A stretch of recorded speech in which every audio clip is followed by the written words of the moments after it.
ꯑꯁꯤꯗꯤ ꯀꯩ ꯏꯟꯖꯥꯡ ꯆꯥꯒꯦ ꯃꯃꯥꯁꯦ ꯄꯤꯁꯜꯂꯣꯏꯕ ꯍꯥꯏꯀꯣ ꯑꯗꯨꯒꯤ ꯅꯍꯥꯟꯃꯨꯛꯁꯨ ꯀꯩ ꯆꯠꯇꯣꯏꯅꯣ ꯗꯦꯠ 13ꯗ ꯗꯦꯠ 13 ꯅꯠꯇꯦ ꯗꯦꯠ 23 ꯁꯤ ꯍꯜꯂꯣ ꯃꯌꯥꯝ ꯇꯥꯏꯁꯦ ꯗꯦꯠ 20ꯗ ꯀꯩ ꯆꯠ ꯁꯤ ꯍꯥꯟꯅ ꯃꯌꯥꯝ ꯋꯥꯔꯤ ꯁꯥꯟꯅꯔꯒ ꯍꯥꯏꯔꯛꯀꯦ ꯍꯜꯂꯣ ꯃꯌꯥꯝ ꯑꯂ ꯃꯌꯥꯝ ꯑꯩꯈꯣꯏ ꯑꯃꯨꯛ ꯂꯥꯛꯆꯔꯦ ꯉꯁꯤꯒꯤ ꯗ꯭ꯌꯨꯇꯤ ꯐꯖꯕ ꯑꯩꯈꯣꯏ ꯂꯥꯛꯆꯜꯂꯤ ꯈꯨꯔꯨꯝꯖꯒꯦ ꯈꯨꯔꯨꯝꯖꯔꯤ ꯃꯌꯥꯝ ꯅꯨꯡꯉꯥꯏꯕꯤꯔꯤꯕꯣ ꯃꯌꯥꯝ ꯅꯨꯡꯉꯥꯏꯕ꯭ꯔꯣ ꯑꯩꯒꯤ ꯀ꯭ꯂꯦ ꯑꯣꯏꯔꯛꯀꯦꯀꯣ ꯉꯔꯥꯡꯒꯤ ꯀ꯭ꯂꯦꯗꯨꯅꯦ ꯉꯔꯥꯡ ꯎꯠꯈ꯭ꯔꯕꯅꯦ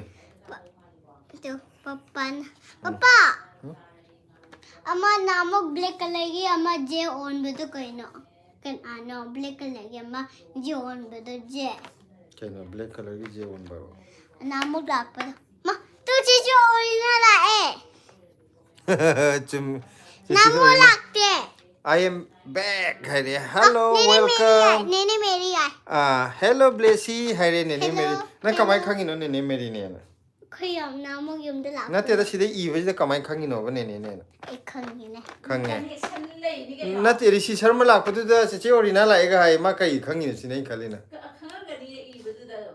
aduga meri lak pa da ju nene meri la hai nene meri mula is tu sida ke mathata paper jo wai hai aduga y kruksana yk ruksana hai ba mane yk ruksana hi blessy hi reko adaga sachi orina na I like your video your life okay blessy hi re okay aduga humble na hello blessy chak charabo hi chare kajang chare hai do krodana akhoi di kenjang chare hangam chare yongchak singju amaga aduga sinju chare non chak ka sinju aduga kira ju changbire hi blessy hi ga lat yang pi na tun pai ga no mina hangoi ni hi blessy hi thoi thoi gi ngarang gi clay du ne hauji hangtok tri makhut mama na ing bajida kano tawe pai gi no hayeng sa nungsa sar pai ona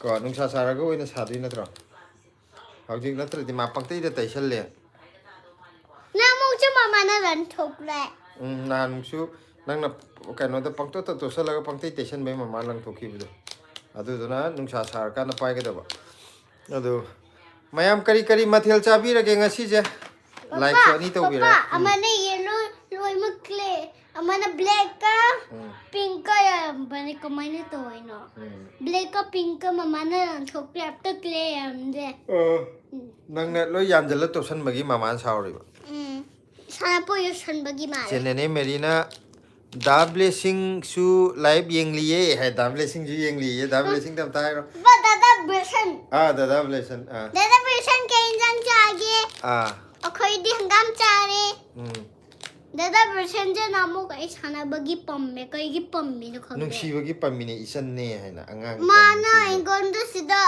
khong sida thade ya duga sida Samana aina to ga mana pambi mana pambi ne isan ne nung si ya na pambi aina no ga samana to ga ino samana do dada wesana pammaga aduga se kaino na nene mena yai phaba huidrom ju yaure hi blessy hare ko aduga che orina na yesterday night also come live but I don't know because I am early night sleep sorry blessy hai kashu kai de ko kai gi ma live da ngarang mangan na tum thokre dana live ya hogdre heba ma adu ngasi thengnare ngarang ya hogdre ju ko yo narang nang le ingda bagi che orina che orina ngarang yaugde hogda bdo ngasi ule blessy ki clay ama leire adu dugi ulai ne kira na mukai hacking ji se thank you very much Manipuri is going to be love haire ai je kai no ram mani translate tor mani soina english tanga ngai je hekta ka wai je sem tok poko Manipuri kan tor ai na kai no na yai phabu hidrom na kakagi yum se Manipur da kai wai da no nang phone piram ba ngonda pidri ba Kakagi yumse Manipur kai waidano haire Manipur gidi akoi lamdo kai neba. Phomok Siphai. Phomlok Siphai dagi ne. Hujingna Manipur da ne. Nati haujingna Delhi da laibane hai. Hujingna Delhi da. Namongna Phomok Siphai da. Yumdi Phomlok Siphai da ne. Adana bobok hoi chichi hoi Phomlok Siphai da loi lai ko. Boboksi jo. Boboksi na kaino da porong pata. Porong pata. Mama ji porong pata ye ko. Mama di porong pata ini ba. Khanga ba. Ejo namok lemu mangai ki gari namok yumda chat. Adu duna koi ba chatpa boboksi hoi da akoi gi yumdi Phomlok Siphai da. Okay. Ejo Phomok Siphai da yaubra. Phomlok Siphai da akoi gi Mama ki boksi jo ai chatpra. Boboksi hoi da na akoi na koi ba chatli ba. Se kaino nene merina message sam thare e ha ha ha aikoi su hangam chare yongchak singju ga hai Okay ki jamana re. chop manare akoi ju na nene na pirak pa hangam dune chari je posma mela do meri yo ju hangam chai ye singju umga ngasi di double kaino tare akoi gi double role kumba de film da chap chap mana ba same ko Tende nene meri yengo. Nene meri opta yengo ba jing de nang. Cece balaman biju change ai la haide cece balaman ne Cece balaman bi yengo. cece balaman bi blessy ki kaino je phajabra ye Ko bene. phajai haide se aduga cece orina na wow nice clay haide cece na yam phajai haide cece na Thank you. aduga cece balaman bi na ju pe kaidri bo haide kaidri ye hojik mamana ma nungsa kano to bogi ing bajida clay do loi tension ga no pa na hayeng nungsa sara pa hen ni na mamana lokthok no haibe lokthok tri ko natin do mai sana biya de thoi tu kuse nak serang ne turang ta wei saura ni tale nang ai haina dina ai saura adong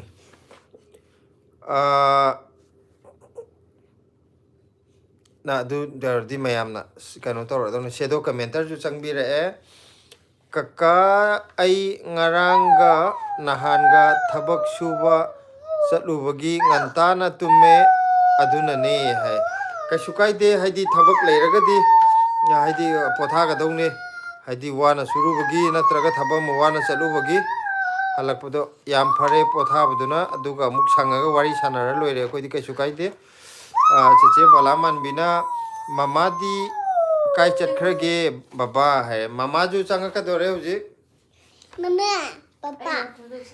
mama magi ningtham thagi oiba akogi pojom yomdana lumnana bana ma semi ko Papa. hau Yengo. Sida kai no. Sibu khut kai yulina. khangde Tu sije. kai haino se hygienic and non sticky aidina sigi nang clay je kutta kya napsan de masayam nana sijana bi hai Oh, Sina. aduga sije hana kanga nang sai roller du na roll to roga sijana bi hai Yes, Papa. Papa, this is ocean. Papa. She kai to dai no. nge nakuto hondo ude can be squeezed and stretched hai nangi clay da chhain pai ha lai chal ju yare ha ching thu ju yare clay do Aduga siju.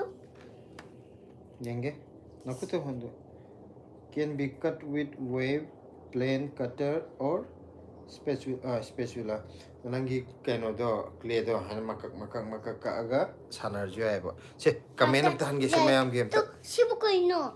Papa, sibu kai no. nakuto hondo yenge superior mixing quality yam afaba quality yam afaba pot ni yang gitu se kamen am ta pagi ge mayam saura ni kamen padre de Singo.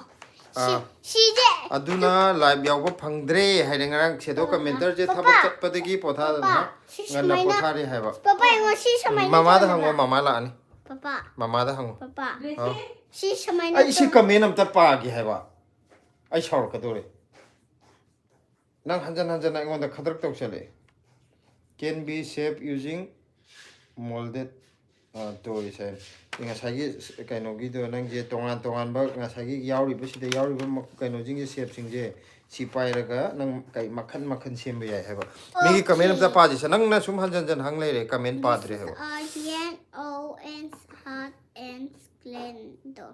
is ya mana ga pa wa ne ya mai no And clay again. Okay. Clay there. Smina sanau hai set to do. aduga khoi gi cheche balaman bina mamadi kai chakrage si pagre ko cupid na hi blessy nongai ribo mi na ngangi je ju khum mumta hi nongai ribo blessy hai je Nungai di. nene medina ure blessy ki clay yam phajaye hai re aduga sedo ka mentor na aduna live yaw ko phangdre hai adagi rishi sharma jina cheche orina hai bu ko Cheche nice Orina. clay wow blessy hai ga love me am pire to Thank you. sedo ka mentor na ju blessy ki love me am pire comment parakpudo nangna khunggadaba nangna adu par kona pagadaba adu mane live tawdana ba mi mayam na wari sana ga dong live talk tar di cheche balaman bina ai ngasi di ngantana thamadui hayeng school kara duine class 6 karani hayeng dagi hai very good cheche bala bishal jam naam je balaman bidune ko balaman bi class 6 ka do re Tamana regi. morjit habra go Papa. ngana tumo hayeng school chatui ni na hello ai la Papa.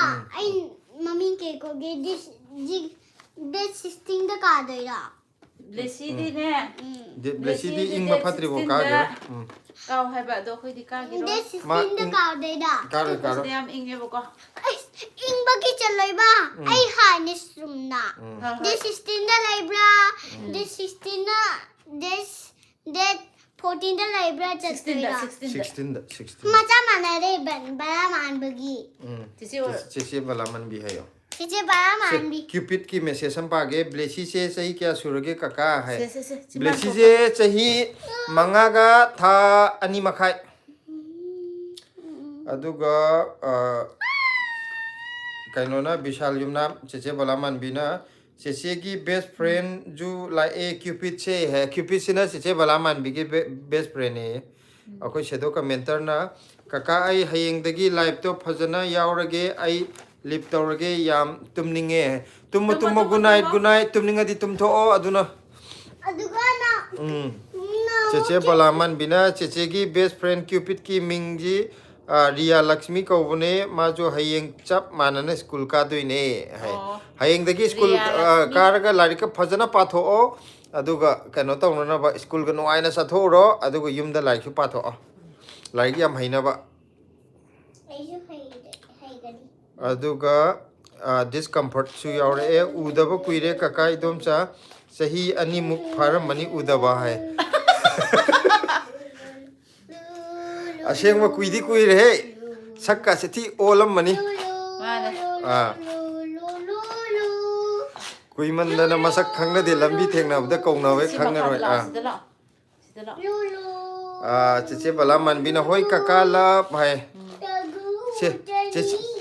चेची होय the लब अमता पिशन गो से चेची होय हयेंग दे school का दुइने ngana live gun तोर दौने चेची होय गिने से चेचे बला मनबी होय रिया लक्ष्मी होय गी को चेचे ओरिना होय sai le sa blessy mama pongla asida Okay mama. अदुगा हेड करी है ना Mama. Dekho. Sina. Head Sharma की जो दी है ना Where are you from? Hi, we are from Manipur. Mama. Shijo to hai. Rishi Sharma se orina na I am going sleeping. I am wake up in early morning. Okay, Blessy and Kaka se hai. Karigi. Karigi. Hayeng na huwag ka doon ba? na huwag laga na school sa kani haba ko adu dugi na okay good night hado Nashida ka ba ma? Hayeng de ka. ma di class 6 haben class 6 ka Aduga Milan Tiro na hi re ko. good night hagro chiche orina good night chiche balaman bi good night Cheche Riya Lakshmi. chiche riya lakshmi good night Aduga discomfort na ay na di soy na kaurakani unaradi.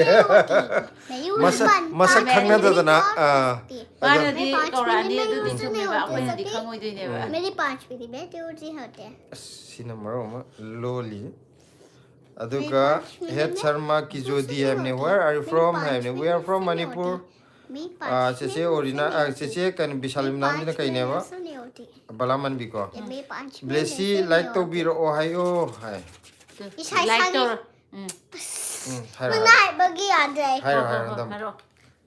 Isa screen da khopa gani thajala duga lamp hoje. Isa screen da double tap to double tip to blessy sida angang to honge ne Tor.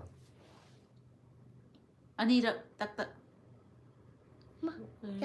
Chesana. Tang to do. tuna to dia de tak tak hey gre khopa gani thajala. khupa ani thar ju ai khutna tak tak ani na ma ju ai Khopa thajala. Adagi kana no yam sange Kananom Blessy. la hey Kananom la kanano u gre ji Kainona. Head Sharma Kijodina Northeast. Yes, we are from Northeast. ka Huh? si matat ang ka u je wa ka ki pu kai Makanya bukan sida lakti kaino. Tharani hai ko hi. la ka dong ne sida la Wakal gi pukaina hi toy hai re. hai gro hai ka Kaka, jangan lagi ko. Nama nang yang dah bagi. Kaka udri. Kaka ngarang udabra. tu lai re ure hai ni yar Nama tu apa? Tama cora. tamo jok di la pi la ka hayeng ne whatsapp ta ju tha jan di wa nga ga Itu nama mama papa ga cuti thaga. Nama papa ga blessy ga mama ga kayong cetoy ne je plan ding ba. Aeroplane yang ba. Aduga bino soibum na Blessy yam na ngausan no ko hai. Hoi ngausan na roi hai gro. Nava Kumar Pukram bamna tabro hai. Taye akoi Merina da blessing su hayeng kaba horani school kaba horani ye da blessing ju. ne ne meri je mai photo yar ji di adu na ju khang gi ne Oh photo da u mani. Aina photo je khang da. Aduga Tharani hai ko. I am from Sri Lanka. Hello Tharani.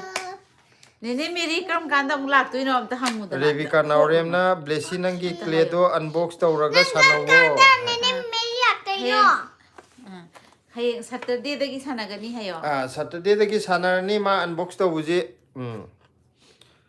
Aduga Milan Chirom na ID kakao gi live ngai bada sidore. Thank si you. gi nu ko si bi ade Milan na ngai biram bagi yam nungai jare. Thank you Milan. akoi gi live ngai ba mi si bi ade Mina like Sharma Kijodina hoodie is nice hai. Nangi hoodie do fajai. Aigi. Aduga GP Aigi. Aigi ro. hoodie ko. oh thank you Aigi soalnya. blessy gi jo hai e blessy ga mama ga ani ma ki tu si Yes na gano. Papa. ngai di Papa gi di thi. Papa ki thide yang phase. Aduga headsar kaino ne Jipika oinam na chak charabo Blessy haire. Chale. Aduga Ibo haine. Ibo na haire je aigi su double tap tawsal le haidene ma je. thank you hai gro like namgre Ako'y chicken ne din ang gaba.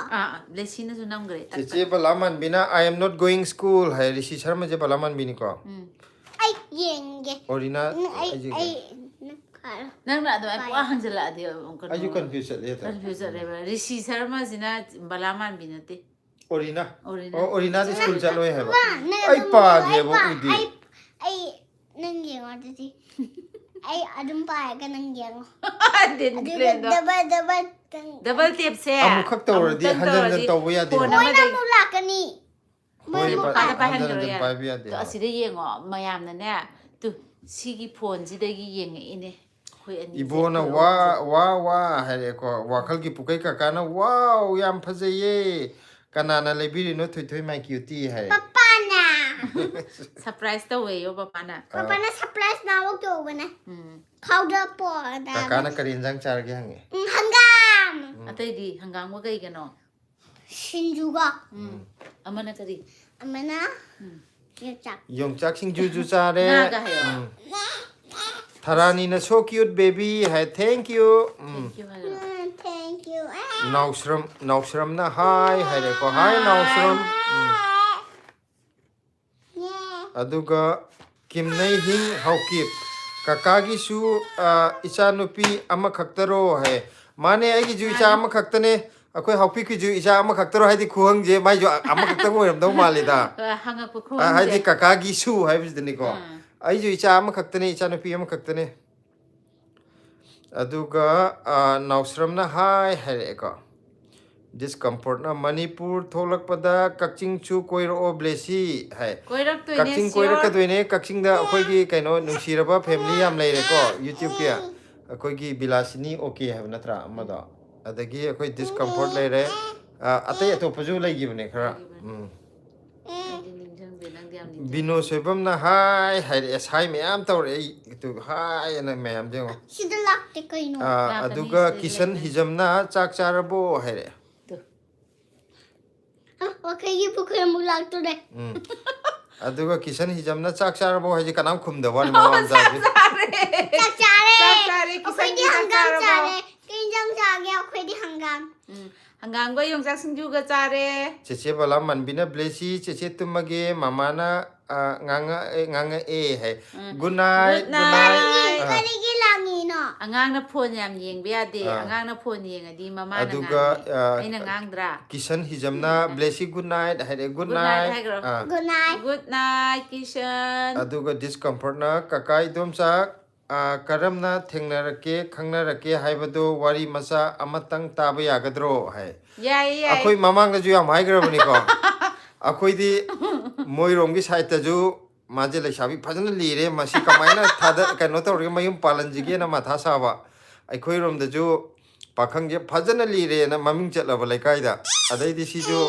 kamai tong ni masa na gyan ta ta na masa na ta gyan ta na da bai tare nupa ji ju nupi thini khangdre masa gi aduki matik maje kano tore masai mathau khangdre ai tare nupi ju masa na mayum pani khangdre adagi mayam changdana esidi pakhang ari ba amga la sabi ari munga leire moi ani pisala jen to mai toroga leina ki mai to ai di aina haibda phagi malam gani aseng bai wari aseng bai wari ni se no blog to so namak ke se apni thengna gi bagi wari blessy angang ole aduga kainona wakhal gi pukaina thoithoi se yam phaiye wow hai re thank you hero thank you ibona blessy di good girl ni hai re kai gi nang di yamaram yamu e hai ne adu thank you hai dong ne kai gi bu kaino nang ngauksana di good girl with the ngauksana dramina good girl ta le thank you hai ro to adu thank you hai di good girl hai ra roi good girl hai di thank you hai ga do thank you message pa ka pa thingala ko makha le ri rishi sharma na rishi sharma ji orina ko I am going to see I am a very sick and I have a fever and cold hai kaino tisi orina na be ade na ba thuna paro nene medina nga ahauba puraga lakiko blessy next weekend da plan tause hai okay nga ahauba do khoina oina tayari tawramage mathang da nungsai airaga sa doi ni ko nungsai airaga chathaje aduga jipika oinamna blessy nang kadai da school tamge hai blessy di akhoi dagi yam thapte sorojini nagar da school amalai private school macha ma khoina thindok thinjin tawbe ya ba hai ta khoina leifam ni dagi nakpa haidi ma do pi bani na khoina gari da ju thadokpa sum nungai ta aduga kimnai hing haukipna chak charabo kaka hai chak chare akhoi di ngasi di charabo akhoi di ngasi hangam ama chathagre yongchak singjum chathare akhoi kaino hidi kimnai hing hauki boi di kari mathel chabirage ngasi je adu ningtham thani ne injang di haurongani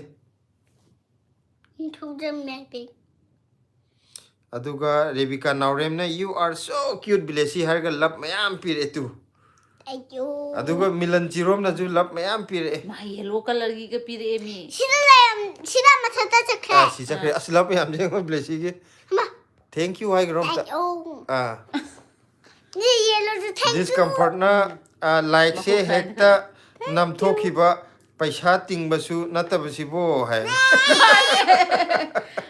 माने माने पैसा तिंग नते मयाम सत सत सत नंबीरो subscribe तौदब यावरगजु Blessy नोंग न मथक्ता थोकपदो अखोय channel ममिंग ने खंगदब यावरगजु ब्लेसी नोंग दुदा चंगबीरगा सत सत सब्सक्राइब तौसनबीरो मैम अखोय लाइव से चंगबिरक मी खुदी मंगना लाइक सु नंबियो सब्सक्राइब सु तौबियो हाना तौबिबा मीदी नमजन बिरुनुको डिसलाइक on the आइदी सब्सक्राइब मुक तौबिरारो अदो सब्सक्राइब सुंतौ तौद्रिबा मीदुना ब्लेसी नोंग द नमजन बियो हाना सब्सक्राइब तौगरगदी तौबिरुरनु क्यूपिड आदि रिया लक्ष्मी दो काका होई तुम गिरोइद्रो अखोइदि ngली अखोइदि ngahak लेरगा तुमगे रिया लक्ष्मी दी तुम थो हयेंग स्कूल चतोइनि नको अदुगा किशन हिजमना इरोम चाये है इरोम जे करी इरोम बनो योंचाक मतमनिना योंचाकला नत्रगा अतोपरो किमनै हिंग हाउकिपना आइसु मैतै निंगोल ने है okay ngasagi kimna hing haukip se maitai ningol ne haba kai lamda lege delhi da leibro yum da leibro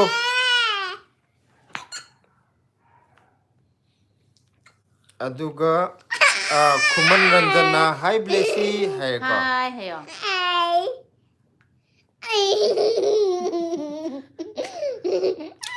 richard nongrang hai hi re aduga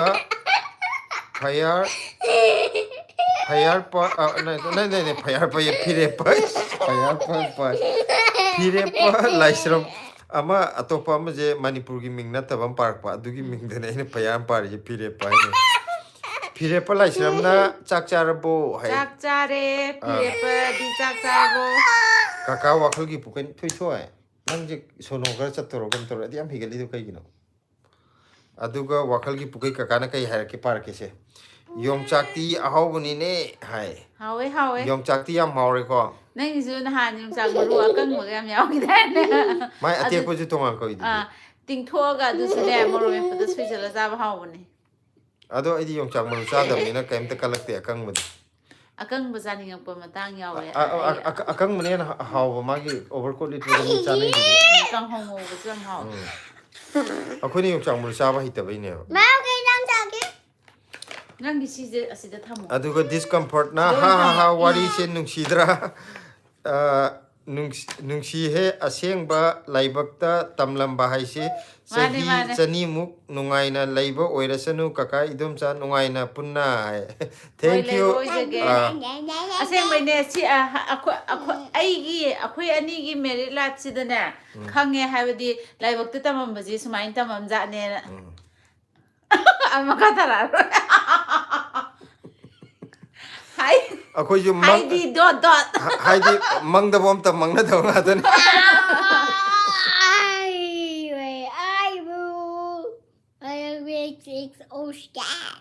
अदुगा Rishi Sharma thank you Blessy family I am going sleep okay I am not feeling good है याम थुना नाबा furrow तुम थो हम तुना नाम furrow अदुगा नेने Mirena दादागा इसीगा की त्रिति हाउना चाखरे नहान अदुना मथंगिदी अखोई पोरक लगे है अदु नोइना पोरक तो इतादी खरे हम सावम दि पोरक अदुगा मिलन चिरोमना मणिपुर दा हलाअदी मणिपुर दा हलाअदी ब्लेसी से करी स्कूल दा तमदोइनो है ब्लेसी जे क्लास 10 यौद्रिबोक्ति मा मणिपुर दा तमरoi ko haidi mapan da dum leirani ado hayeng mapan da leira Manipur दा लादी येंगजी कमाइना कनो तौगे ना काय दा तमजिगे दो मैं दा सजेशन तौर आगे देसी अंगाव बिया माले कमाइ दो थोय नंग माजे जोकर की ओकी जोकर की अमा येंगे अदुदा बेबी पिक अना मा यावे अदुने माना तौरिजे अदुगा कैनोना बिनोना माइसे ज्ञान ताद्रे डिस्कम्फर्ट ना ब्लेसी क्ले लेबगी याम हरावबा माले ngasi ब्लेसी एस ब्लेसी याम हरावे तल्ले मामा साउदोरे ngaussana bajam रेबिका नावरन जो चंगे काका नोय मणिपुर दा डेट के याद लागतिनो है अखोय मणिपुर दा लागबगी डेट लेप्त्रिको डेट लेपदी हायरके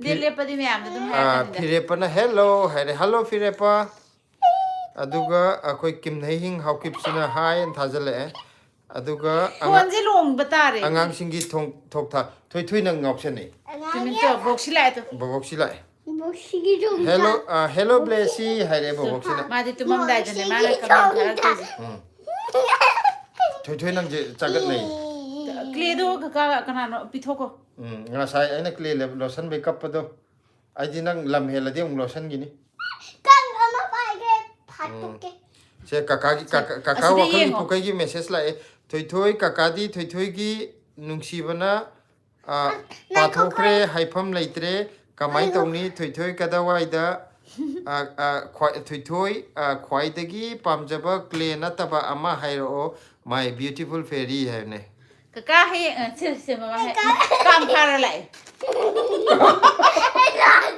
พันไม่ตรงอะแค่เยอะขนาด super prep jala kang am phar lai tu kang pa mi กะกานะกะกาให้ยังกะกานะให้ยังมาตั้งสถานการณ์โดยให้ละเก kaka na hayeng kaino tawrakan da exam phawraga adugi nungai bana mita party tok thara loire อดุนมีแต่ให้รักตัวนี่ adu nu mitu da oina party tok thara je thoi thoi gi ju kaka na nungsi balai ro akhoi na amuk inau gi party pithara ni ไก่ปีดมานะไก่อยากแต่เนาะ man nang gi pam jaba am lai de ba nang na kai pam Sana gi pot. sana pot lai ข de ณะ ni ปวดโอเคละอโมเกละนั่งน่ะปามจะบ่ดอ Kana เลยบีกิฮับ kan na hona ro อาจจะเป็น aduga ข้าปาสันตกกัว mai pa akan da oina party tok thara je iyam bana party pi ni inau gi อันนี้โอเคเด้อ aduga ปวดที่ phirepa lai samna hai hai re ko aduga phirepana bye bye hai angang singi thok thak na kap mayam pisal e ปวด ตัสกับแม่ยามที่ได้ aduga sarji chu changbi re sarji ning thok jamna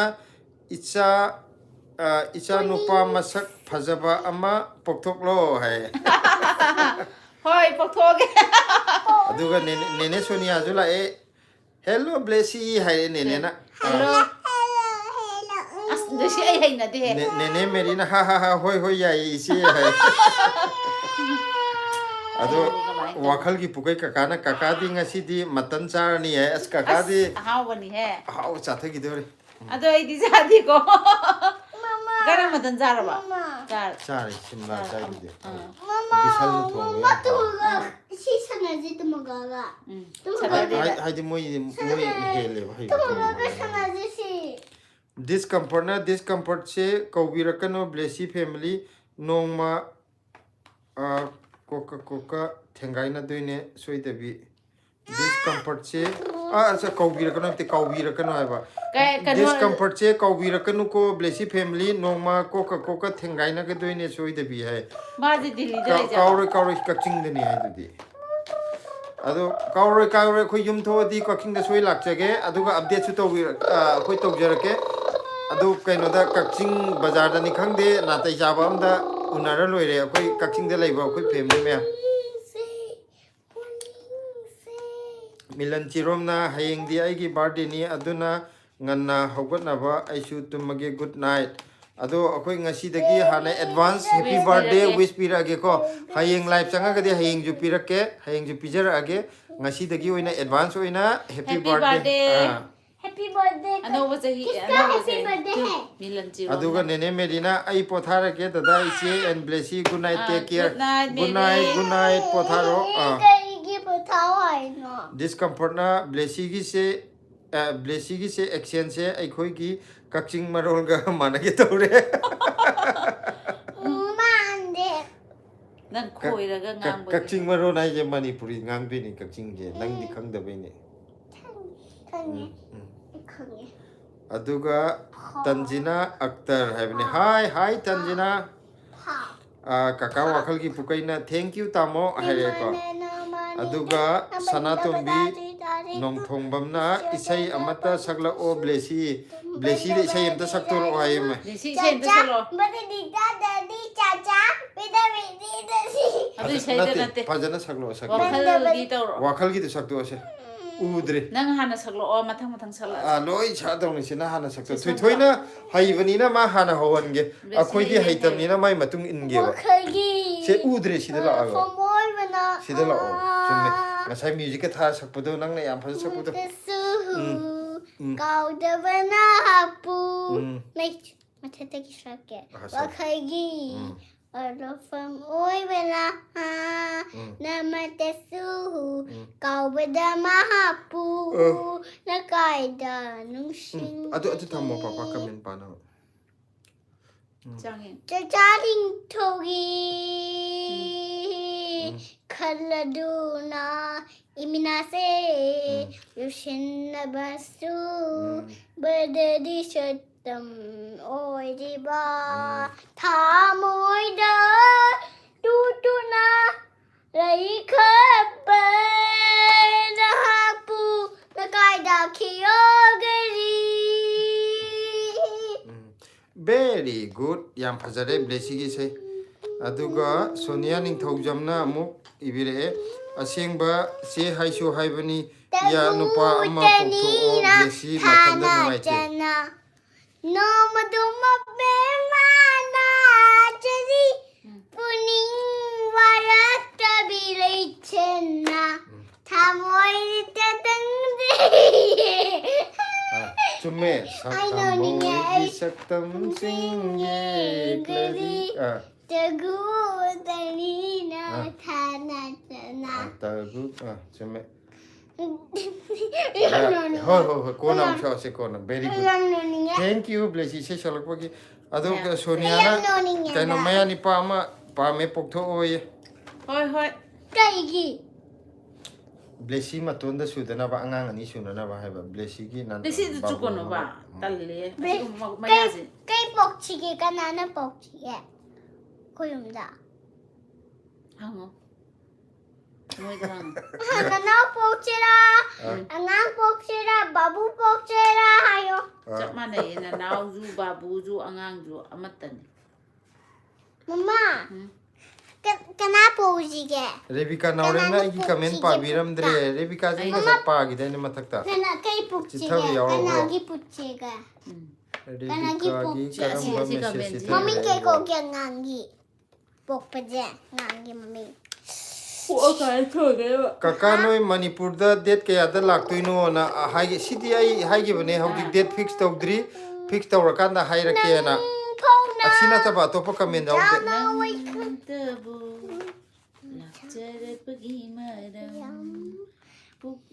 tanjina actor ji pa gre ko sana to naurem pasoni aduga nongmai nganbi pukram bam ju changbire e atopa isai sagla o hai atop siding hanjan tare atopa mung saglo e Lay thalo ai ki pu ning sina nang tabu lakjarapagi maram pukning wakhal ani sina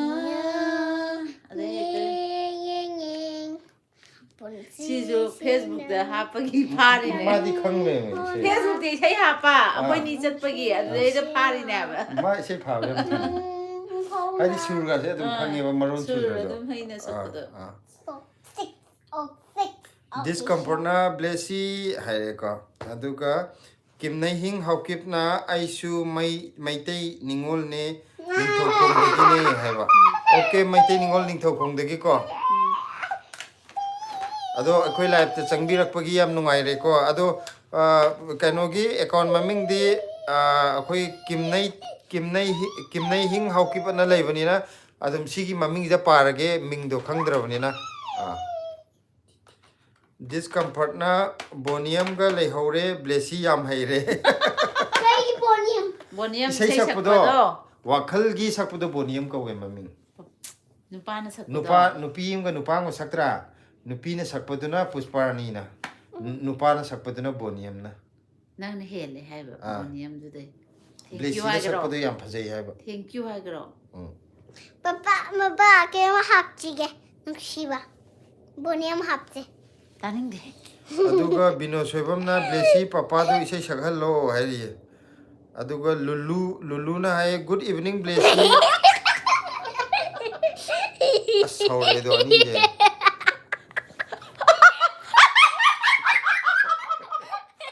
kai wa re me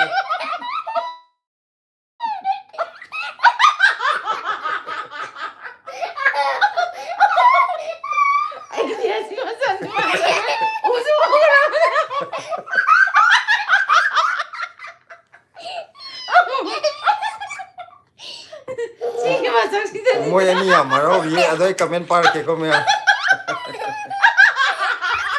Min nung da le ba khalam mani ma kha da ga le ka ngona. Angang tumba ya jai kani. Pangang tumba ya jai ani. Mama ji gyan ta de. Siap. No ko di nang juno e.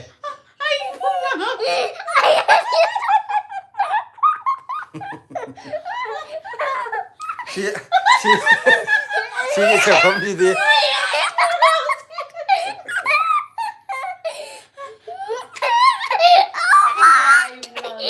Ya. Moi ani na phajana khai bda ko. Yar. Nung dang da nga nung dang da sei ra kan yam no ko do. Mama buk na. Nang hauren kaino dagi mi makha dagi mi na nga di thoi blessy do phone dorim nei no. Mi ni yeng bda nungai ro heba nang mamit ani hum tho li do. Si angang gi chagat nei. Moi mamam cha ni lak na ya de. No ju tap no mi makha da nga chong ngam ni heba. No oroji ko ya. Gyan ta di na ba ni.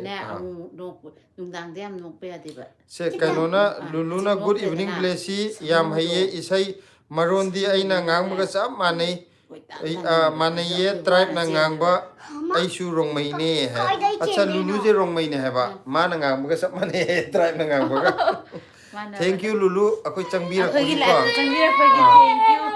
Adumai na ka pe ya de. aduga balaman bina I am Orina balaman bina ti ko sino Orina ne ba risi charma Rishi Sharma sin Orina. I am Orina sister. Hi, what is your name, cutie girl? Orina is very sick. Say God bless you. God, please God bless you.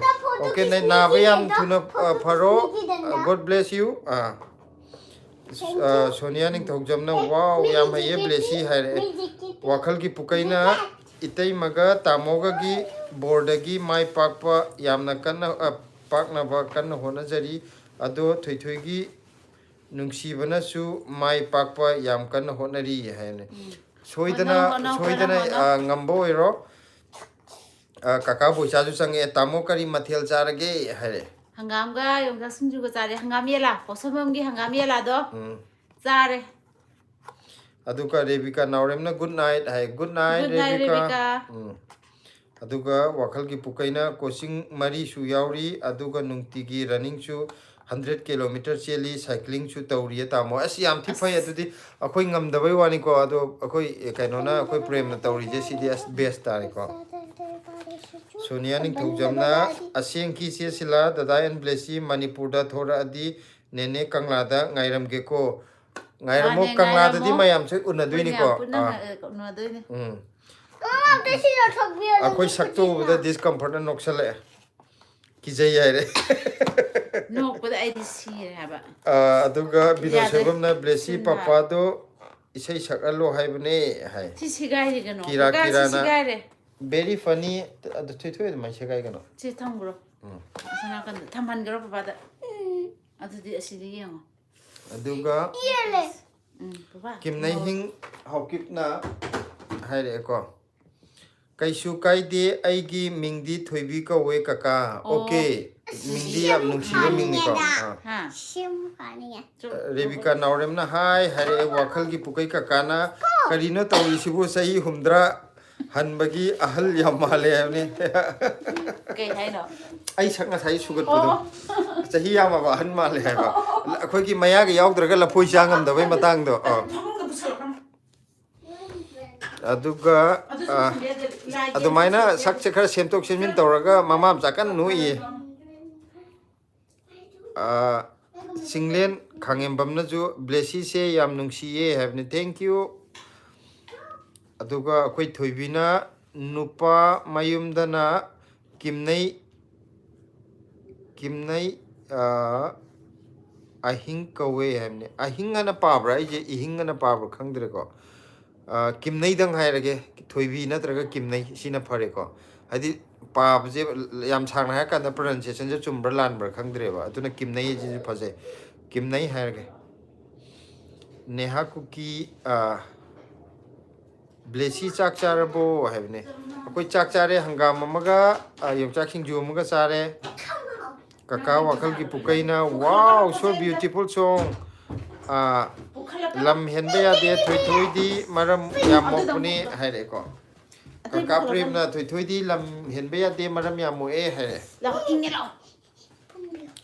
Aduga sanatombi nong thongbam na blessy gi mama se sahi kya surage sahi di haidok po yadri kaigino da blessy gi mama gi sahi ga blessy gi mapa gi sahi ga ani je hayeng difference ki matang da kaino ma lakhini ba give away am lakhini ba khar leiraga koi 40k ga yor po yadoi da adu duna si gi sahi je hojik haidok po yadri Mayang guess to biro.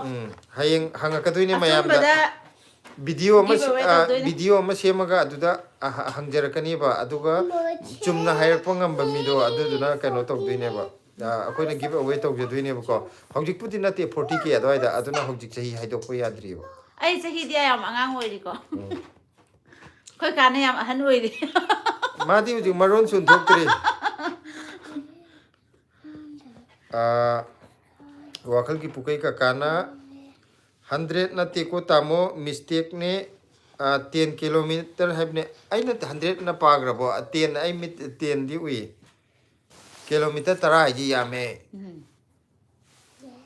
Desi nang ai charok dore. kaka bochana ai di ko bilai thongba amaga yongchak singju ga sare Adu so hawni he. adu jo hawni yongchak matam de yongchak singju um yaw gar di loi hawre jang hangam thong jo hawre ko bi thong jo hawre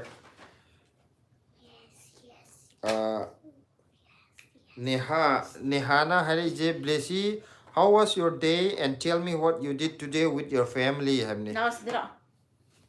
Family कौन करनी क्या Ayo. Desi nang de. Family को क्यों करना है family पापा family क्यों करना है family si numito kamai len gi ge nuai brai Si. dangmai ri ta ju changbi re blessy good evening how did you spend your day hai good evening नहीं है good evening hai gro wakal ki pukai ka kana tamo itai ma nanau off lai jarage thoi thoi ka off lai rage ko hai lairo good night Ba lai pa doi ne pekha do bogi. Nehana you don't love your family dear hai nang akoi kaino je mayam nungsi da bra hai munge nungsi hai gro bina yumnam ju changbi re silagi dubai ge sana singdo yam phajaye hai ताया पक्का thank you yeng bi bagi ko ado akoi hujik live changbi re ida subscribe tok da option bi yaur ga di subscribe toktion bi ro mathakta blessy no na thari do channel maming ne aduga subscribe tawraba sing di toktion bi ranu tawdri ba yaur ga di tawbi ro chicken मम्मा chicken है बा aduga muhammad chicken ताऊ है बा Muhammad Ijaur Rahman ko hi baba hai sen mamang de chu changa khara Hi. aduga Santi Gimre habni hey hello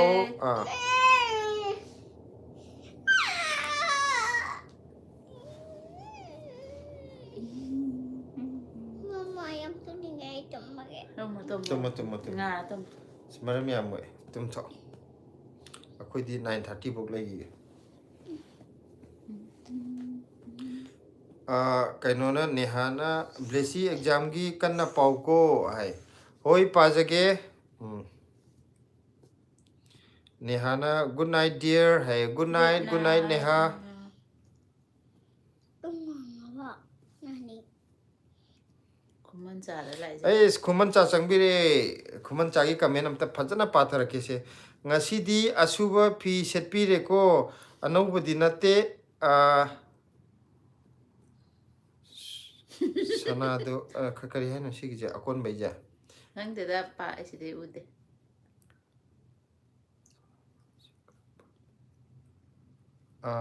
song bada sana do aisu khara pami hai bo dubai gi sana do hai de ramai ja kaino gi som mai kaino je kaino to rom do male Sung bada sana do hai ro.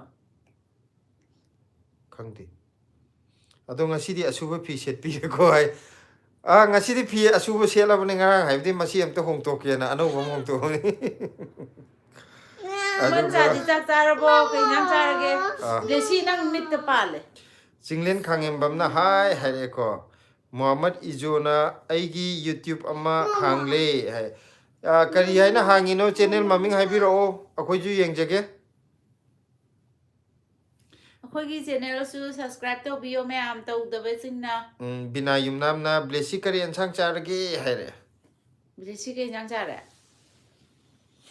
ꯍꯥ blessy ji ui lai re ko ꯍꯪꯒꯥꯝ ꯌꯦꯂꯥ ꯊꯣꯡꯉꯦ ꯄꯣꯠꯁꯝꯕꯝꯒꯤ ꯌꯦꯂꯥꯗꯣ ꯑꯗꯨ ꯊꯣꯡꯉꯦ ꯑꯗꯨꯗꯨꯒ ꯌꯣꯡꯆꯥꯛ ꯁꯤꯡꯖꯨ ꯑꯃ ꯇꯧꯔꯦ Luluna ichegi yongchak to loi sitkrabo yam haudong mali kari lamgi yongchak no yamna thabaksu kalle hai ko thabaksu yam kalle hai ꯑꯩꯁꯨ ꯕ꯭ꯂꯦꯁꯤꯁꯨ ꯊꯕꯛ ꯌꯥꯝ ꯀꯜꯂꯦ blessy ju thabak yam kalle akoi yongchak to kari lamgi hai do no kari lamde ngarang hai gi do ai kawri maming do asondagi kanu to mafam nga kanu pang ko mafam do hairam ba ꯉꯁꯥꯏ ꯀꯩꯅꯣꯗꯨꯅꯤ ꯌꯨꯝꯗꯒꯤ ꯊꯥꯔꯛꯄꯗꯨꯅꯤ ꯋꯥꯔꯤ okay ꯑꯗꯨꯗꯤ ꯕꯖꯥꯔꯗꯒꯤ ꯂꯩꯔꯛꯄꯅꯦꯕꯀꯣ ꯑꯗꯨꯗꯤ ꯕꯖꯥꯔꯗꯩꯅꯦ ꯑꯩꯖꯤ ꯒ꯭ꯌꯥꯟ ꯑꯩꯒꯗꯤ mix ꯇꯧꯔꯒ ꯀꯔꯝꯕꯅꯣ ꯈꯪꯗ꯭ꯔꯕ ꯀꯔꯥꯏꯋꯥꯏꯗ ꯌꯣꯡꯆꯥꯛꯅꯣ ꯈꯪꯗꯦ ꯌꯣꯟꯕꯒꯤ ꯅꯠꯇꯦꯗ ꯆꯥꯅꯕꯒꯤꯅꯦ ꯀꯥꯏꯗꯅꯣ 시다 Muhammad Ijona haije Alibad style ne hangle hai acha Alibad style na hange Alibad haije okay channel maming je magi Alibad style haije udur mane Alibad style je tholak kadro anoba hangbor di adum changan tawbra yabra ALIBAD Alibad style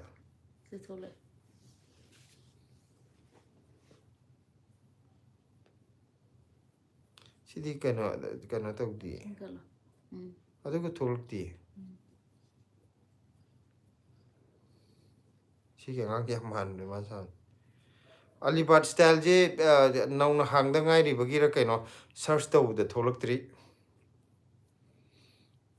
aigi video jingda kano tawrone comment mark ta link pisalo adu oitardi yengba yarni ko ngasi akhoi video thagat khibdu da link pisalo mama hola 나 째뽀 그럼더러 째또고 아마 째뽀 duga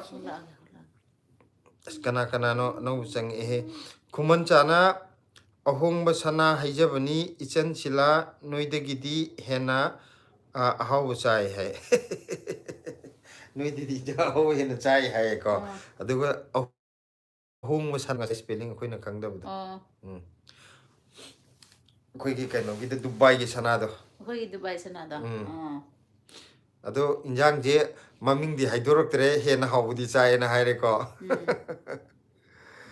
prem lata thiamna blessy kari injang charage haire blessy wigram nangno khomo blessy gi saruk to ngasidi prem lata kano posambamgi yelado adu thonge aduga yongchak singju amaga chare dangmai ritana blessy ngasidi se isa nungaite aduna Hana tumlagi ko good night hai ko good night pothabiro thuna naba pharo hayo naba pharo aduga homendro singju changbire hi haire hello homendro kari mathel charge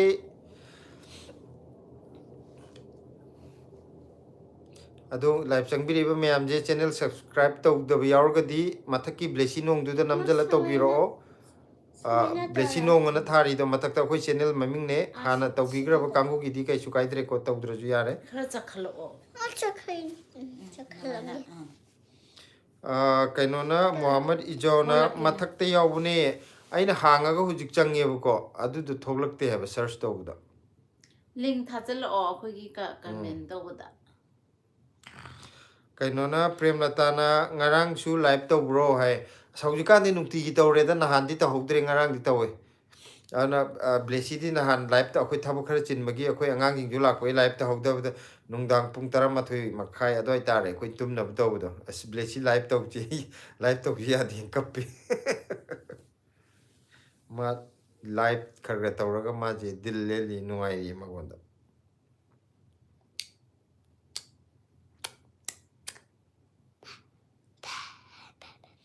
Bino soibam je ngarang dongna amu katukaran English lon hore ko ba? Angang masarang gani binoje. Kaka boichana blessy se tumningba male ado tamo pung kaya phawba thadoino tamo ngasi di loiba phawba tamo hegi life se paidoine hai. Akhoi pung mapan makhai bok hujik mapan ga taramathoi tare ko ado mapan makhai bok tawrage life se aduga kaino tawna ba loisana na ba. Tete nang tumninga di tumo. Ngari ni ma. Ay nang ganda holi hol.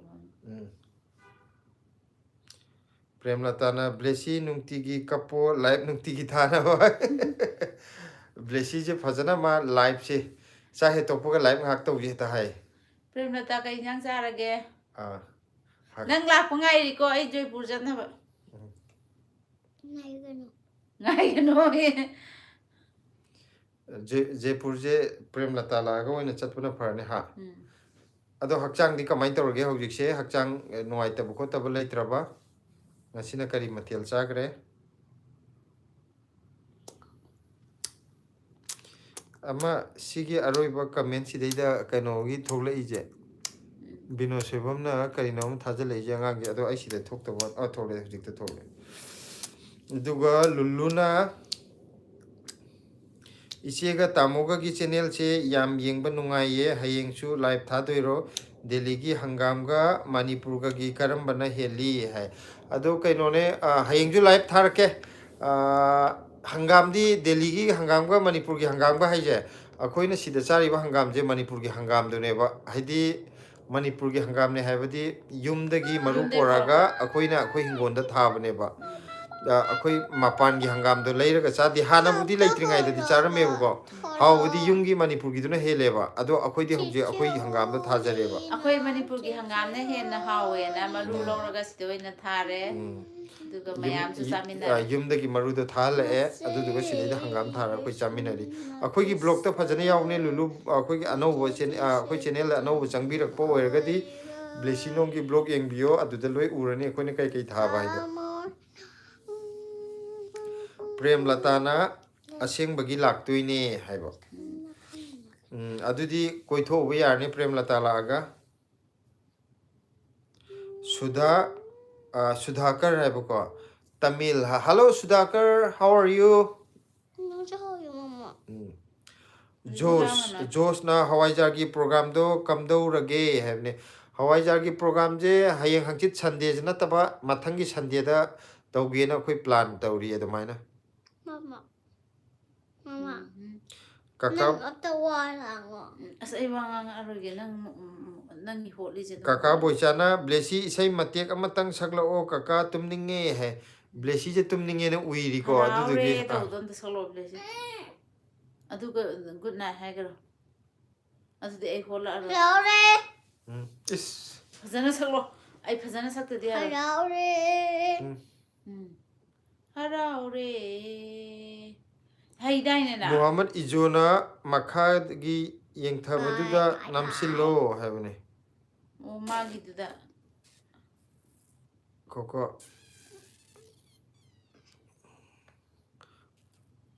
o magi channel jida dum adudi makhagi dudi mai dudi ngasai kaino hai dudi no duda chango duda mi masak duda chango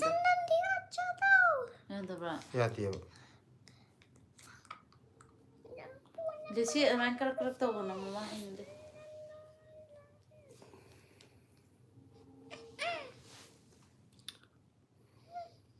अखोई की comment ता अखोई की video की दा comment section दा link तो थाजलो अदुना परनी number से चलो तुम मोबलेसे अदुगा प्रेमलता ना ngasi चाक चाद्रे पाबुंगी उसोब चारु ये ngसाइदा है ngसाइदो है बा उसोब चारु बनिना हाइदि हौजिकान जे तुमबदि वारम गनि को इंगे इंगे कोई रुसी हरे प्रेमलता ना राकेश पीसी मयुम तामो हौजिकान जे दिल्ली दा इंग्रो है दिल्ली दे याम फजने इंगे हौजि कनो तोरगा हौजि ख्वाइदगी इंगबा मतम दो ओइरे Manipur ga Delhi ga pangkhen khetna moi Delhi na kitang ga helam gadra di khangde adu ingbe gi changje adum yam khetnam di oiram maroi phajana inge Delhi gi hauji yam inge aduga nongmai nganbi gi na he bino soibam ahal lamanna warak tabado mapanda tholak angang ne ba bino soibam je ho adu orasu he bino soibam ahal lamanna warak tabado mapanda tholak kano Sakut tabado swai do uthora kanu yening draga tu hoy maje angang ne bu ko adai da ngasai kaino da blessy de yam hairam ne blessy papa de ise sero ay papa ise sero adu ga koi sub chak tab de sorry ni ma do angang musa ne ba hadi angang gi moina ga hai ba yaringe ga harau ba ya hai ya draga na ga dum chaw do angang oi bi adu ni ma ta wi Kaigi. do masin thibe ade ko bino soibam Prem latana aido hobjikti nadre ado thabakti yam chili yum loisin bagi ana baga loi kawre noi lakpa matamda laina basu yawi ko hai akoi ka yauraba akoi natraga permanent noina leira thongni ko bara salo adu jo ka bara logde bi bara sana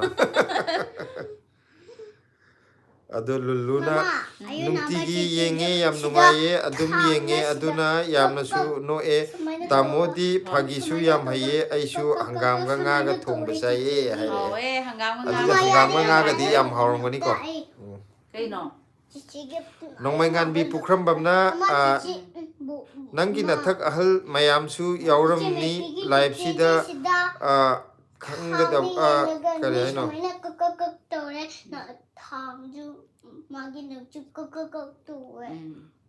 live sida khangga da jugo cha de he bungo hai mane angang je gyan menta de mobile am param ne pangnam nam je akhoi sida gi di angang ne han ne ju upon ti do adu moina ngang thora kan da esi angang ne na adu maina akhoi na khangbai wa ne haujikan di mobile amma mama gi mapa gi ni khangde yung gi mobile am pair ga moi je pangwet meli ne ba tawri je kan tawra ga apha phatta khangda ge ko si na chikkanu ba ai kana tawra ro de tamoya idit na angang masa gi live se yengninge adubu hospital da leibai yengba phangdre hai oh angang mi na bi yaw ba male ko adu kaino to ro na ba pharakan da pulap wari sanar loire hospital da lei hai je thabak to bugi lei ro natra ana bi yaw bugi ro de si no ana yaw bui oita di yam thuna favor sumna hospital da thabak to bugi duty lei ba wer ga di aduna tongan gre ko mathang da duty lei ta ban midam da wari sanar loire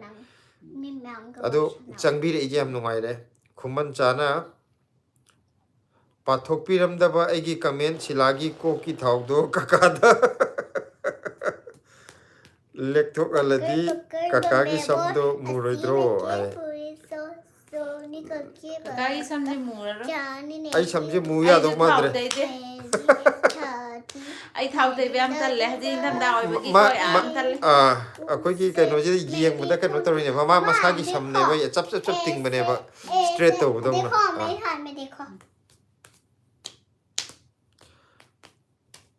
sarda khange bamna Delhi da kayam inge hai as Delhi je yam phajane inge Delhi je ingba ya bu winter ki phajane inge hai tare नहीं ऐसे ऐसे ado Manipur da gi akoi mi ngarang na han changbi rak pu yaw bu do ado akoi na hang bada Manipur da kamai tawge Delhi na kamai tawge hang bada moina ing badi yam kai na khena ba nati hai phet mane na hai bu ko ado kano da na yum da na nungdang inga ga nungdin da di phajana sae na duma hai re ba Delhi da na nungdin da ju kai na ing sa de ba nungdin da ju dum inge ba ado ing ba je Delhi da na kitang hen bai mong hai ado yam khena bi na ti na duma hai aga sa bola ke yare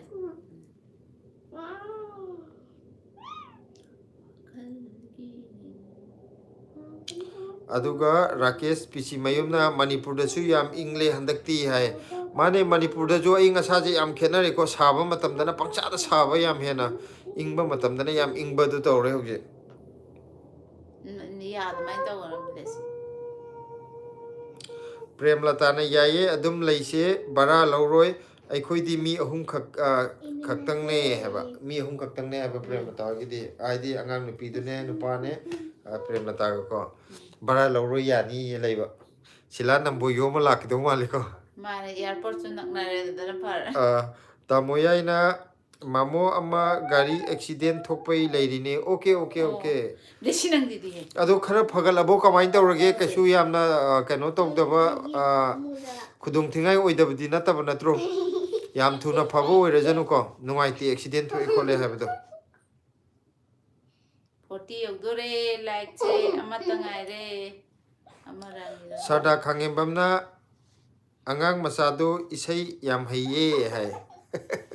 Ma pamjabagi pangchak ngang mane maron sudraga jo Double after size screen the copper and prem lata noksale double after toge. Asida asidi yenga hai ga dawni sidagi ne utuije Sida yara ro ba. se size screen the double tap double. Asndo. Ichi makendo. Yeah.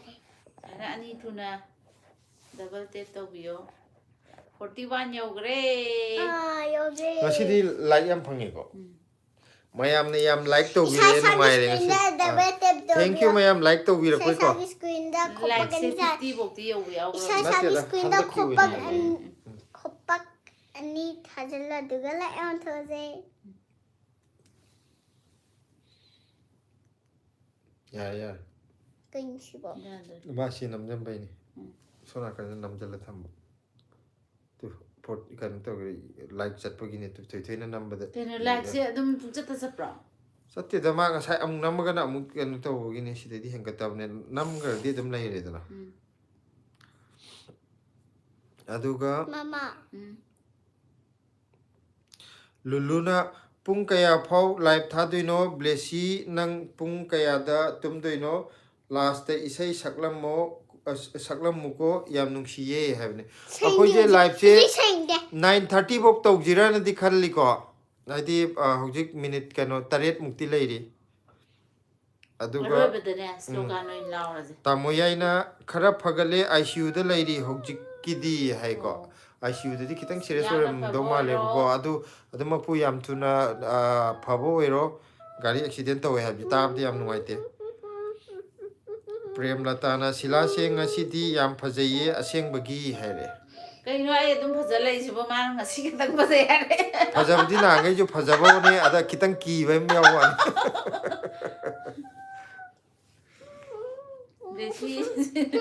Blessy na ro chagat pane. sarda khangembamna delhi da kayam kuirage laiba hai akhoi family oina laibadi chahi ahum muk chure aduga hana family oidringai da ai yam kuina lairame mamang da sarda khangembamna isai amuka sakla o hai Chem ba oi. Chem ba sakse. Khangna khangau de ko dam da sakse Blessy.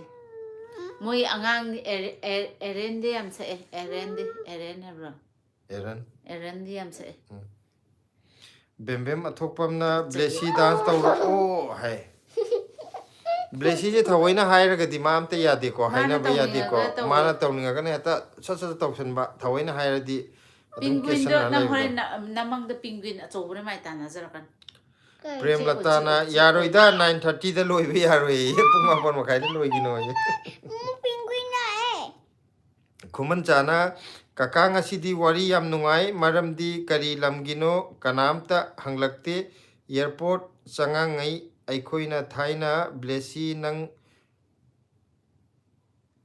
kari heba airport changangai aikoina thaina blessy nang nungsina phuninge maramdi kapoi khange They put it on. Nan ka poi khang Haidi puningi. nungsibagi sum phagi oina phude na na banati Nungsira di ne.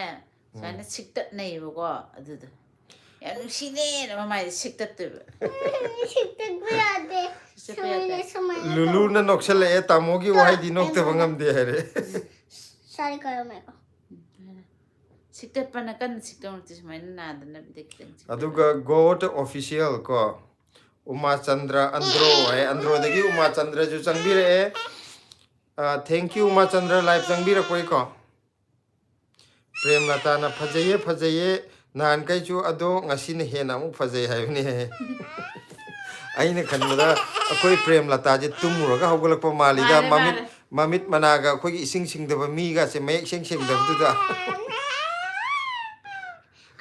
bembe mathokpamna Bisi ai tumninge nang pung tara da loyo hai kaino je live se pung tara bok thaje hari pung tara bok lengam gudro sai tumninge ai khangi bane je mai khet maru ni si tingkala thamjiro ushandana ba ai je ngasai je aina khan bane live tong do da tumning dana ba dung din je tumdra du nung din tum ya de ha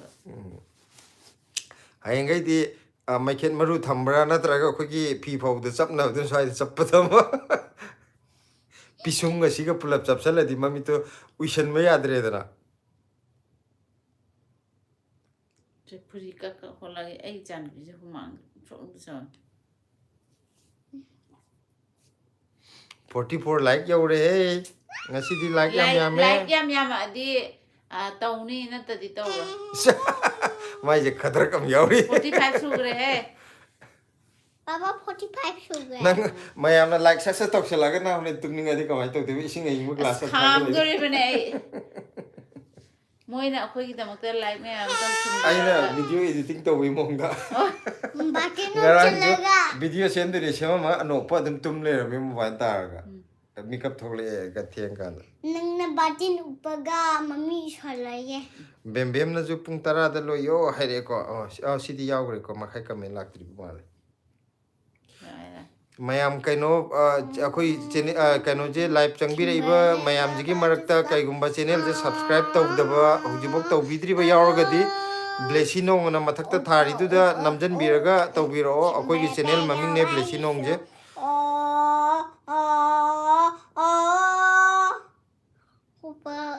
kari sei no du bo naya section me ya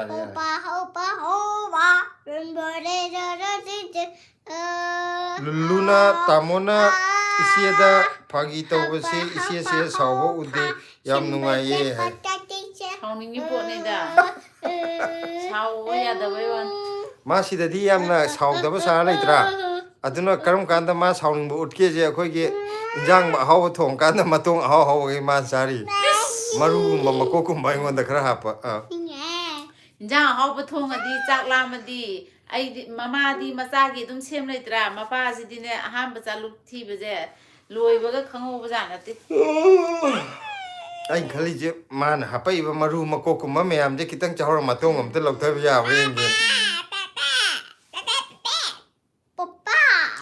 babita hanglem hai ko babita na hai hai Razia ju sange hai thoi hai bne hello ne hai Razia sange je fazana hayo ta ti hai adi Razia je kai no gi do ani jiri de lai hai jiri de mai pan ba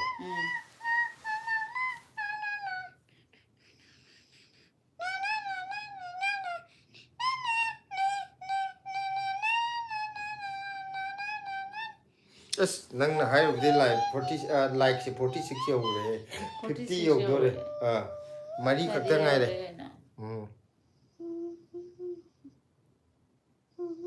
Prem Latana chumme kakana adum chabo uiko ya deda moi masen je michang moi gi da ma di chak su yam chai hinjang su yam chai aina haw thong adi hinjang di kya cha roi chak ti khara chai be kana ba injang haw thong ga nang injang haw yam cha roi ba hinjang ka su yam cha de ha ba nang na hinjang nam to lina ai di ka su nam to ti chak to haw hinjang haw ra ni na chak injang haw di nga ga thong ju ai di mahi do nam to le ma di mahi chaw ya de ma pang nga chai mo za ma de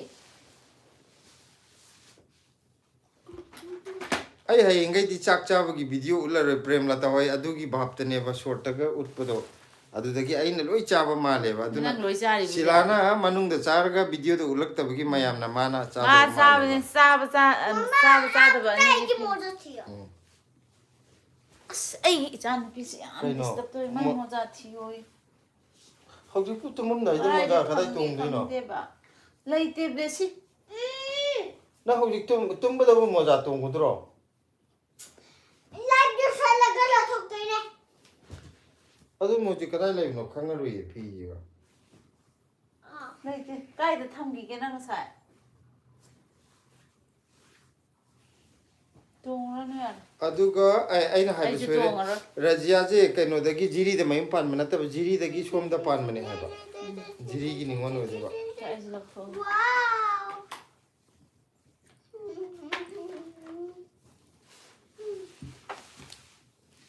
koman chana kaka sila phagi tawani hauna no piyo please sai kari gi matang no phagi tawne haja khangde. Snokpadi yam nokalliko ai haji akhoi hum ji nok pe yam phai aduda akhoi makhada angang macha chin ba lei ba phek hapage khoi kai masak yengba da khoi nokpa ngamjari pon. tha khitang khak suda ngai ri ba ko kuidri ba aduda akhoi na sida yam lang bdo moi makhai kangbu do nongai roi dran tawne da nokpa gi di akhoi hum di nokpa phaba nga tani nokpa da maming chatli ne moi family je khwai de gi nokan mane ha Haji nga haktang nokpa da ai di sarvice lui naram ne pukan ai ba. prem lata na hera kakana chaba utrasu pau lofom leiko haijin ba prem lata ji kaino da karieba CID gi kangu ga samnaba malida Mataki comment pa biyo abro konom hairi. mathaki kamendo pabio hai koi khuman cha gi kamen ai chitharama ba amta yenge se kaka ngasidi wari yam nungai maramdi kari lamgino kanamta hanglakte Adu ngasai pa. adu akhoi da hanga khrabane ngasai kari lamgino hangakte je ngasai khuman cha changak tringai da hanga khrabane airport changa ngai Go, go, go. aikoina thaina blessy nang nungsina Adu ji pa gram ne. si je kamen je pa garone ngasai Comment pa gre. Akhoi atra khangre na hai wa.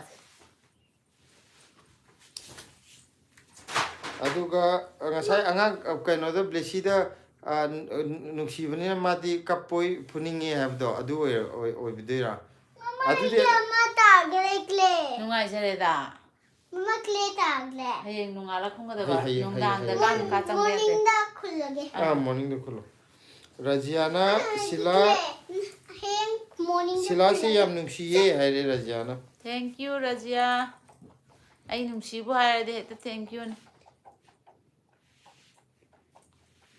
adu na te makhai kamendo hai adu na taba kamen jaudi akoi sida thokte Thokte. ai thoi puninge habdu di hauji kamendo go chamana yawne ba adu na taba topa kamen jaudi ba marak sida natraga adu dei iraga akoi gi de show tong do yawro kamen ja Khangde. Mama helicopter की police की helicopter तो है Kara. Ma. Police ki helicopter ni man tuong je tu me. minute 30 40 sure kaya muk tok jai na 40 buk tok rojera Hoi. जय Hind jai hin Shem te sa ajla. PS Jenita ju sange kay enjang charge haire ke Ngam Jenita thongi yong sa singlu ma tawre. Mama share Jenita di kay nyang sarage chak charabo chak ti charamani kay nyang sarage. aduga Jenita gi mamang da khoi lulu gi kamen ju lai ai pahogdre hanok par ke ko isi se leisari ngai dagi masa parak pra chak yamna chauko tamoda ahawba khara leibiyu hayo hai Ai le sari da ai gi keji je yang khai taruk se yam lume ko. Yang khai taruk se lume ado sida lak pa degi khoi ka manak lak pa degi ai yang khai ni thoi yang khai hum doi. Hajik ti yang khai mari manga di lom ba khangde. kai nang na diam cha da na dik chang de ai na ni phu manga da lai wa ga Na chak tu. nang di chao yam kal li kai gino aduga god official na Uma Chandra ID kaina rasiko bye hai bye good night prem latana nokpogi wadi aisu lamba lairoi aina nokpo makol taraka thangnabagi mina amuk nuine Adu do khoi jam tore le sari da. adu khoi adum punbe yani haidi nokan ma masen ngaktani na Lakshmi Waikhomna ai khangi bo hai Lakshmi je mamang life te changa khrabani ai di khangdre ko ka dem aduga medona hobamna kaka ngasi kai ensang charge hai hangam thonge hangam yela do posabam gi hangam yela do ngasi chaye aduga yongjak singju amaga posamam gi adu je posamam yela ayo mami je posamam yela hai na ro khangde posamam gi hangam yela ai jine aina khangbadu le haijari je akoi da thar jo ma da thar je posamam yela ai ko khang na ro mami do mai le ro aina khangjabadu ne aina haijari jina PhD nitana chicken thong bachai ngasi di hai asi haung sa thare winter नहीं जीजी और आगे सामान है मिलन चिरोम ना आई तुम्बा यादरे ना makeup थोड़ा पुदा काका होई की लाइफ अमु याओरे ऐसा कोई लाइफ से लोई संदे यार हेंग नंग ngantana hogotoi na Rajiana yongchak hongbro aduda sidadi yongchak se sara ga sam manai ko cham ge ni tawe akoi ite nawani je li ena khangbagi ko sara maro ena yumdagi thabire sidadi cham ge ani nahano mama imoyugi katpa nang na ba leiba salubane da iche mana leirurano ma pirage na pire adumai tawra sare adumatungda sadri leiraga sadri fajada ba atien mo organa ahung mo torkani ado khara fajar di ani khatene chamage Delhi da Hawaii yung sak leira sadri ko oh bisgan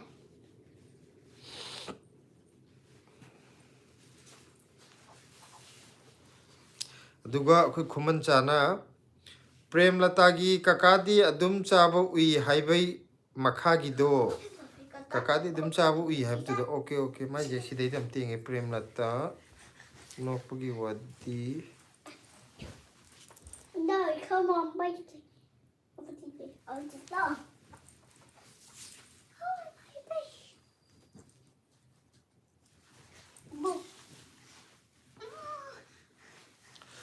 kaino ne prem lata na chumme kakadi adum chabu iko have to gi makhada ne khoi gi rajia sultana gi message la e ko kaino gi khuman cha gi message yaw de adui makhada khuman jagi ong lakwa aduga adui makhada na khuman cha gi sila phagi tawoni hauna no piyo please ana hairopodo adu in la e marakta khuman cha gi comment amte yaw de haidi adonde iraga sidai da thok ta ba mal high in chat ana amma tharga comment amte yaw de prem lata gi makhada rajia sultana na yawre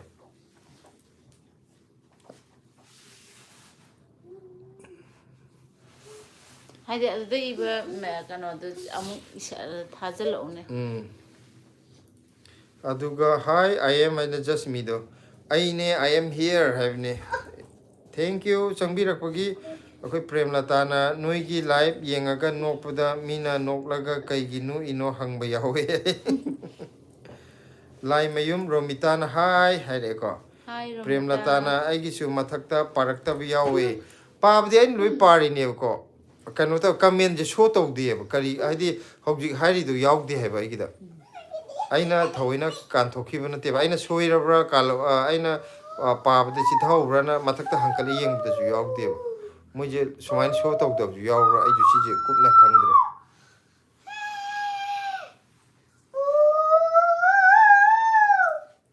sporty ai chure live se kano je mi ani khaka toksen bi di live se loisan jare 50 churani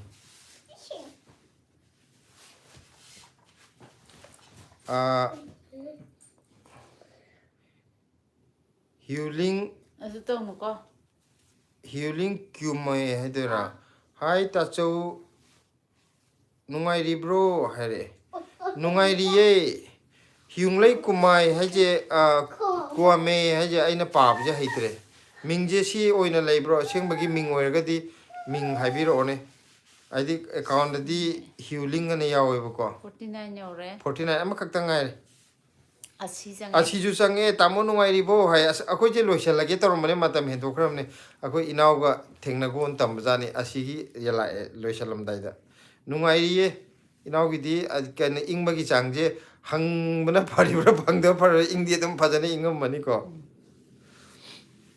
chak char bo inaw di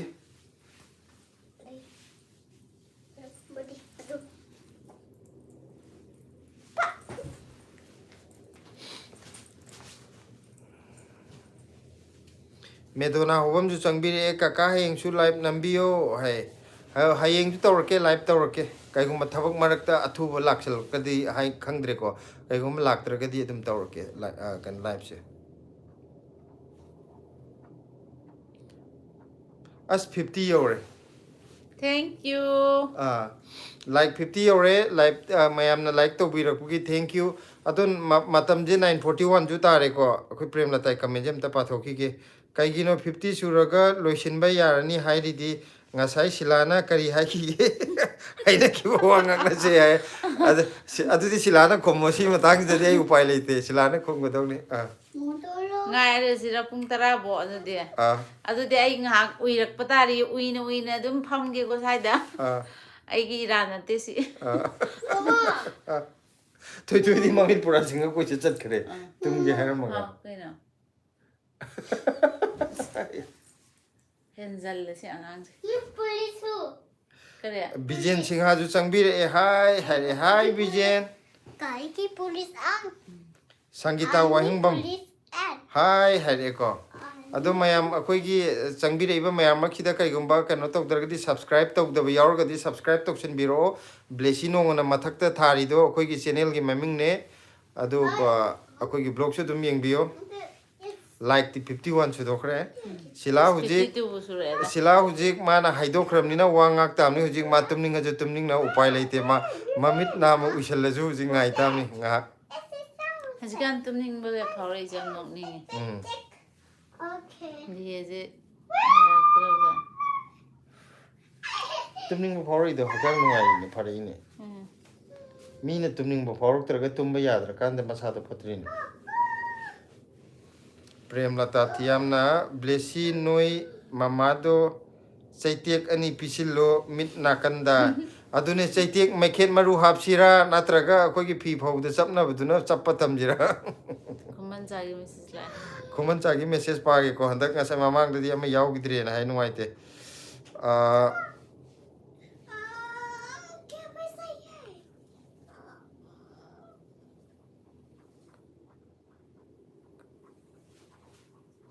Chumani kaka mit mari oiraga kamai chitha doino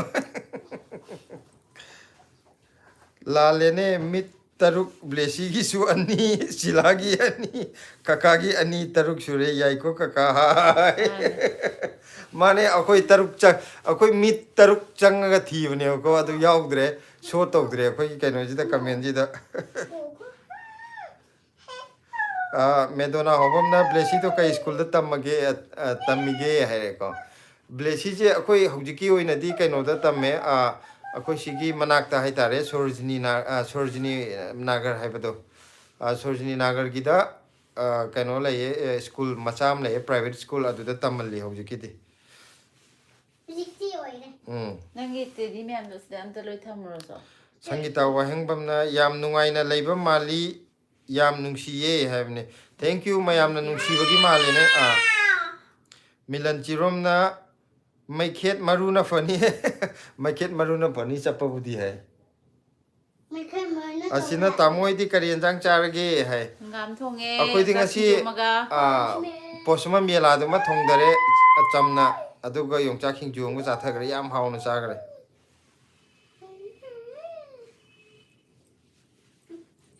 ado akoi asidi kari enjang charage ngasi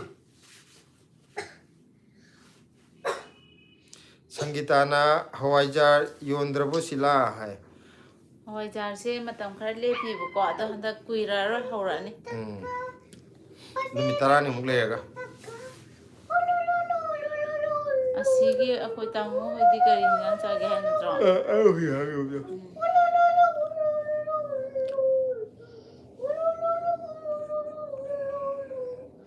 Asina tamo ID chak chare 20 at laye hai sorry minus 28 ai ma nahan 23 ra 24 lay give ni ngasi 28 ja ore minus 28 ore di pu je am kan to ba ma phan adi un yam tam pham ne ba prem latana aigi ngasai parakte haibado atei nate da silado aina yam thagat ladi aina ꯗꯦꯜꯂꯤꯗ ꯂꯥꯛꯄꯗ ꯑꯍꯥꯎꯕ ꯌꯥꯝ ꯄꯤꯖꯕꯅꯦ ꯍꯥꯏꯕ 없이기네 맞아 ꯄꯤꯖꯅꯕꯅꯦ ꯍꯥꯏꯕ ꯑꯣ ꯀꯩꯅꯣꯅ ꯑꯩꯈꯣꯏ ꯄ꯭ꯔꯦꯝꯂꯇꯥ ꯅꯪꯗꯣ ꯌꯥꯝ ꯊꯥꯒꯠꯂꯗꯤ ꯗꯦꯜꯂꯤ ꯂꯥꯛꯑꯀꯥꯟꯗ ꯅꯪꯅ ꯑꯍꯥꯎ ꯑꯍꯥꯎ ꯄꯤꯖꯅꯕꯅꯦ ꯍꯥꯏꯕ ꯄꯤꯖꯅꯤ ꯄꯤꯖꯅꯤ ꯀꯩꯗꯧꯕꯩ ꯑꯩꯅ ꯊꯥꯒꯠꯇ꯭ꯔꯁꯨ ꯑꯗꯨꯝ ꯄꯤꯖꯅꯤ ꯅꯪꯅ ꯊꯥꯒꯠꯇ꯭ꯔꯁꯨ ꯑꯗꯨꯝ ꯄꯤꯖꯅꯤ ꯑꯗꯨ ꯄ꯭ꯔꯦꯝꯂꯇꯥ ꯅꯪꯅ ꯁꯤꯂꯥ ꯌꯥꯝ ꯊꯥꯒꯠꯂꯒ ꯁꯤꯂꯥꯅ ꯑꯍꯥꯎ ꯄꯤꯖꯅꯤ ꯍꯥꯏꯕꯗꯣ ꯑꯩꯅ ꯂꯩꯗ꯭ꯔꯒꯗꯤ ꯃꯥ ꯀꯗꯥꯏꯗꯩꯅꯣ ꯄꯤꯖꯗꯣꯏꯗꯣ 아기도 ꯕ꯭ꯂꯦꯁꯤꯒꯤꯁꯨ ꯑꯁꯤꯅ ꯇꯥꯃꯣ ꯑꯩꯗꯤ ꯍꯋꯥꯏ ꯆꯥꯏꯌꯦ ꯍꯥꯏ ꯑꯩꯈꯣꯏ ꯑꯁꯤꯗꯤ ꯉꯁꯤ ꯍꯋꯥꯏ ꯑꯣꯏꯅ ꯆꯥꯊꯈ꯭ꯔꯦ 마 ꯀꯩꯅꯣ 이거 진짜 ꯄ꯭ꯔꯦꯝꯂꯇꯥ ꯅꯣꯛꯁꯜꯂꯦ ꯍꯌꯦꯡ ꯀꯩꯅꯣ ꯇꯧ ꯀꯛꯁꯤ ꯈꯨꯖꯤꯟ ꯆꯥꯎꯋꯦ ꯍꯥꯏꯔ 그냥 빠빠가 갔는데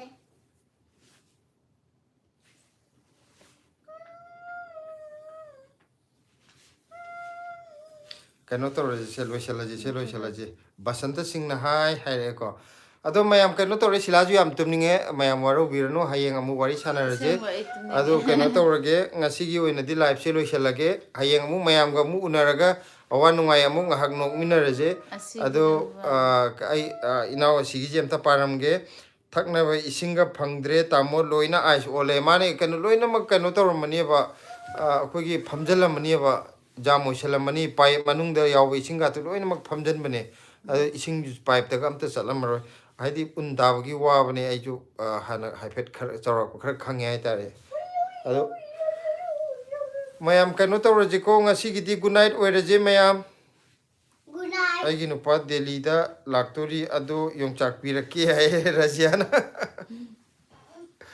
ꯑꯗꯣ ꯀꯩꯅꯣ ꯇꯧꯔꯗꯤ ꯍꯥꯏꯗꯤ ꯄꯣꯠ ꯆꯩ ꯌꯥꯝꯕꯅꯤꯅ ꯐꯔꯛ ꯇꯥꯅꯤꯗ ꯍꯥꯏꯗꯤ ꯅꯨꯡꯉꯥꯏꯇꯦ ꯀꯦꯖꯤ ꯍꯦꯟꯕ ꯈꯣꯠꯄ ꯇꯧꯔꯒꯗꯤꯀꯣ ꯀꯩꯅꯣ ꯇꯧꯕꯅꯤꯅ ꯂꯝ ꯊꯥꯞꯅ ꯂꯥꯛꯄꯅꯤ나 ꯑꯗꯨ ꯌꯣꯡꯆꯥꯛ ꯄꯤꯔꯛꯀꯦ ꯍꯥꯏꯔꯛꯄꯒꯤꯗꯤ ꯌꯥꯝ ꯅꯨꯡꯉꯥꯏꯔꯦ ꯊꯦꯡꯛꯌꯨ ꯑꯗꯣ ꯍꯌꯦꯡ ꯑꯃꯨꯛ ꯃꯌꯥꯝ ꯋꯥꯔꯤ ꯁꯥꯟꯅꯔꯁꯦ ꯉꯁꯤꯒꯤꯗꯤ ꯂꯣꯏꯁꯤꯜꯂꯒꯦ ꯁꯤꯂꯥꯁꯦ ꯁꯨꯝ ꯎꯏꯕꯗꯒꯤ ꯃꯥ ꯂꯣꯡꯊꯣꯛꯈ꯭ꯔꯗꯤ ꯐꯔꯛ ꯇꯥꯔꯅꯤ ꯀꯩꯅꯣ ꯇꯧꯔꯦ ꯍꯌꯦꯡ ꯑꯃꯨꯛ ꯂꯥꯏꯚ ꯇꯧꯖꯔꯒꯦꯀꯣ ꯃꯌꯥꯝ ꯒꯨꯗ ꯅꯥꯏꯠ ꯃꯌꯥꯝ ꯒꯨꯗ ꯑꯁꯤꯒꯤ ꯅꯥꯏꯠ ꯇꯥꯃꯣ ꯒꯨꯗ ꯅꯥꯏꯠ ꯁ꯭ꯋꯤꯠ ꯗ꯭रीम्ꯁ ꯃꯌꯥꯝ ꯒꯨꯗ ꯅꯥꯏꯠ ꯒꯨꯗ ꯅꯥꯏꯠ ꯃꯌꯥꯝ